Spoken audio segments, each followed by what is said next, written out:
football is a great game, but there's an inherent risk of injury. As far as the cervical spine is concerned, there is no such thing as a freak injury.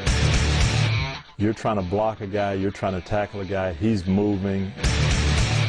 Young people sometimes think that they're immune to injuries, and they're not.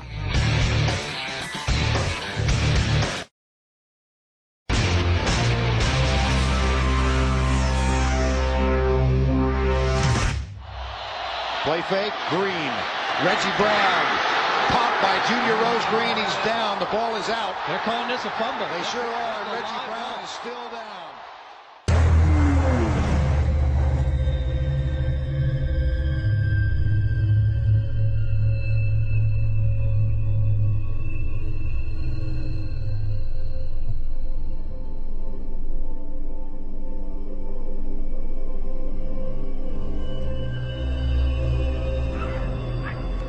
On any given Friday night, millions of Americans pack stadiums just like this one to enjoy one of our national pastimes, high school football. Then we finish the weekend with our favorite college and professional teams. It's a culture in our country. It's a sport we love, but it's also a sport that carries the risk of serious and sometimes catastrophic injury. Hello everyone, I'm Dr. Jerry Punch, a physician and college football commentator for ABC Sports and ESPN. And over the span of my career, I have seen it all. And while catastrophic injuries in football are rare, they are life-changing. And with this video, our goal is to look at how improper contact can lead to head and neck injuries and to provide tips and information to reduce the risk of injury. Now, while it's impossible to eliminate injuries in football, there are steps you can take to help protect yourself.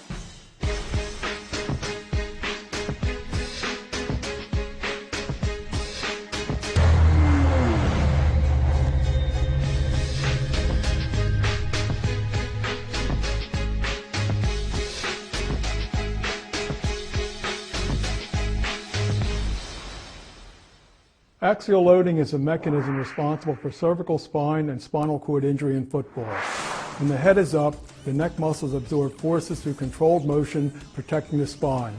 However, with head-down contact, the cervical spine straightens. In this situation, the muscles cannot absorb the energy input. Axial loading is a mechanism where the player makes contact with the top or crown of his helmet. The head is acutely decelerated, the momentum of the body continues, and the spinal column and spinal cord are literally crushed between the decelerated head and the continued momentum of the body. The spinal cord, however, doesn't heal, and the resulting paralysis is permanent, with a profound negative impact on one's lifestyle and ability to earn a living.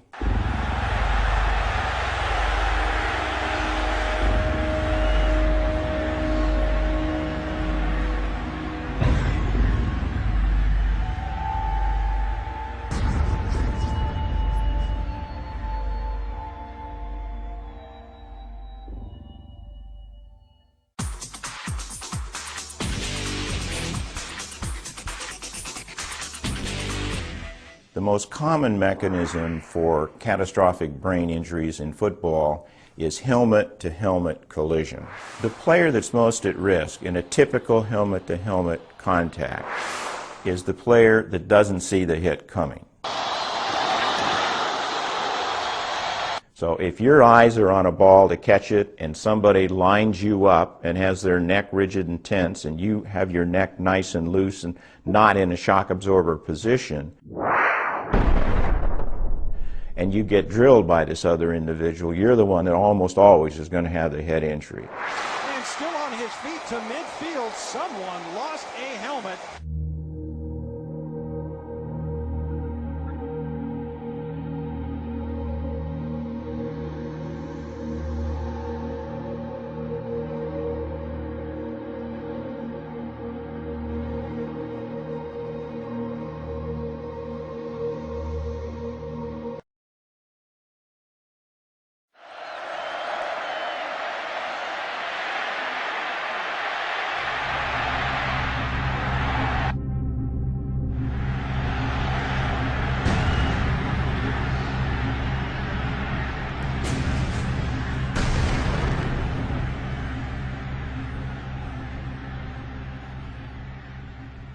The person that's greatest risk in the tackling act is the defensive back, whereas the individual who's at greatest risk in the act of being tackled is, of course, the ball carrier.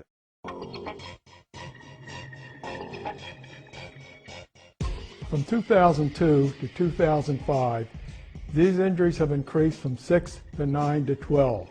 This is the first time since 1990 that these numbers have reached double digits.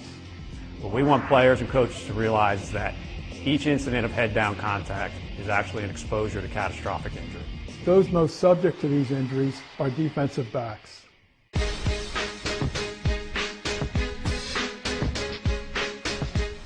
In 1979, in a summer practice, one of my defensive players went in to make a tackle, made the tackle with the crown of his head, hit another helmet to be exact, torqued the helmets, and broke his neck and became a quadriplegic. Catastrophic head injuries fall really into three different categories.